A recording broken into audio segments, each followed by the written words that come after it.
I just got back from my walk, so that's the dress. But I wanted to get this video done before the day got away from me. So what is the name of this video? It is Let's Define Diet, because my definition of diet is going to probably be different from some of yours, and yours are different from mine. So we want to know what each other is talking about, what we mean when we speak about the word diet. So there's 3 definitions in the Oxford Dictionary. The first one is the kinds of food that a person habitually eats. That would be mine. I'm going with number 1. The types of food a person habitually eats. So thus, it's a lifestyle. It's something that we can sustain. It's a sustainable eating habits that becomes a lifestyle for us. The second one is about denying yourself, restrict oneself from the different kinds of food so that you can lose weight or for medical purposes. So restricting oneself automatically puts you in the negative mode of what you can't have. And we know from the scriptures, a lot of times when you begin to put yourself under the law of what you can have, it's the very thing that you want and you actually wind up doing. That's why most diets don't work of restriction, because you're so busy thinking about it the first few days, it's working in your flesh, and then you wind up eating the very thing you don't want to eat instead of the things that you're supposed to eat, and then you wind up feeling like, oh, wretched man, why do I always do this? I mean, I have failed so many diets just 1 or 2 days into it because it was all about restriction. The number three one is the amount of food you restrict yourself from eating.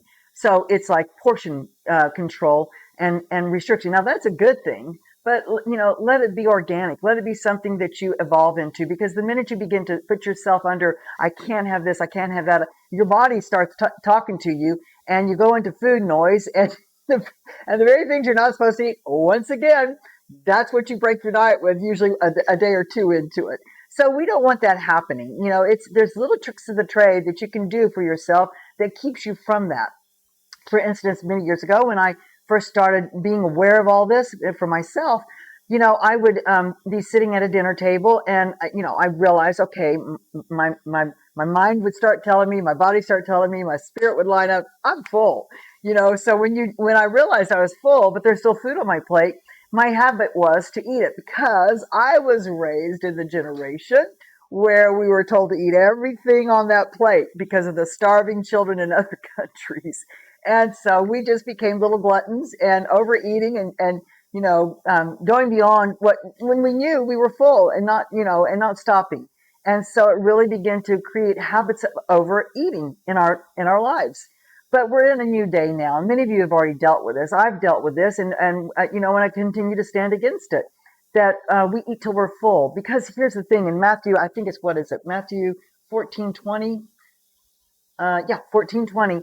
It says that they sat them down to feed them, and they ate till they were satisfied, full and satisfied, and then they took up the fragments of what was left over. And so, because, like I said, we were told to eat everything, we weren't taking up fragments. We were taking them into our body and eating them. So we want to be a people that knows how, to resist that. I love dinner table dynamics. I was raised in a family where we loved sitting around the dinner table after we ate. I'd pour a little bit of water on my plate when I was done, or put a napkin over it, push it back, so that I was telling myself, you don't need to keep eating what's on that plate because you're full. And we pick amazing topics and then dive in and have family discussions, so I love that. I love that dynamic of the dinner table, but we've got to be able to control ourselves.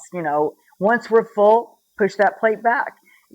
Like I said in the Bible, it talks about them eating 2 meals a day. Basically, you can study it out. They ate basically 2 meals a day.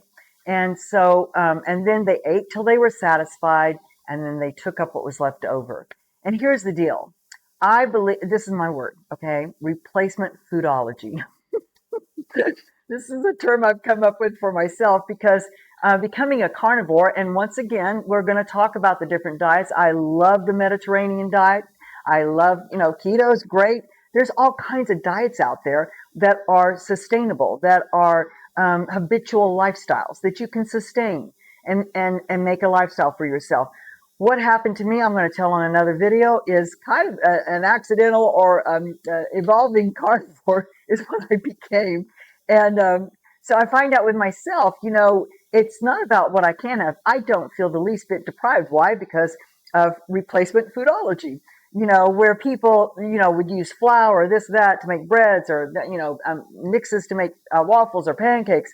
I use protein powder. So everything is animal based for me. So I use animal based products to make waffles, to make bread, delicious kinds of bread, buns for hamburgers, ice cream.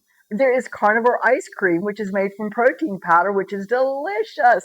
So what I'm saying to you is I don't feel deprived because I've practiced replacement foodology, where I have certain sugars. So before I gave them up, which I gave them up sugar a long time ago, I've replaced it with monk fruit, stevia, different ones like that. Drinks.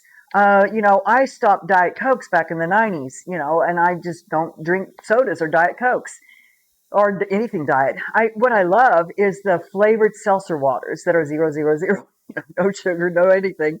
And what I do is because I habitually take electrolytes, I get the flavored kind. I'm going to tell you about some that I really like in order to keep my minerals and my body balanced. So I love being a little mad scientist in the kitchen and mixing, different flavored drinks with different flavored electrolytes, and I do my little mix and I drink it all during the day, and I keep myself healthy, and water, at the level that I need to. And so those are simple things. So which diet are you? What's your definition? I just think when you start getting into the things that you say thou shalt not, and you restrict yourself, you can't sustain that. Now, thinking about that. Now, there's things I don't eat, but I don't feel like I'm restricting myself because I've replaced it with other things.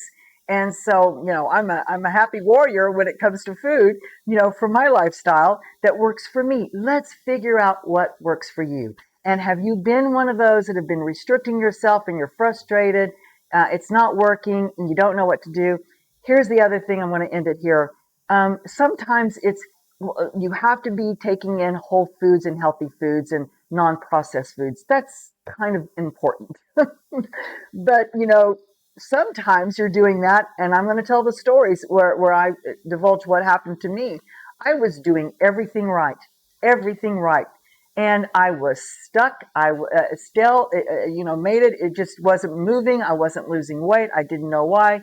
And then through a course of events, I started figuring out that my mitochondria and my metabolism were paralyzed and broken. And that's why nothing was happening. I was doing all the right habitual eating programs. I was exercising. I was doing everything right, but nothing on the scale was moving. So I want to tell you how to get unstuck. But we're going to cover that in another video. But first of all, let's just sync our definitions. You don't have to have my definition because you might be in another stage of life.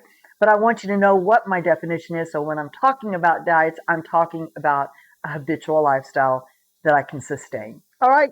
So done, in the can. Let me post this.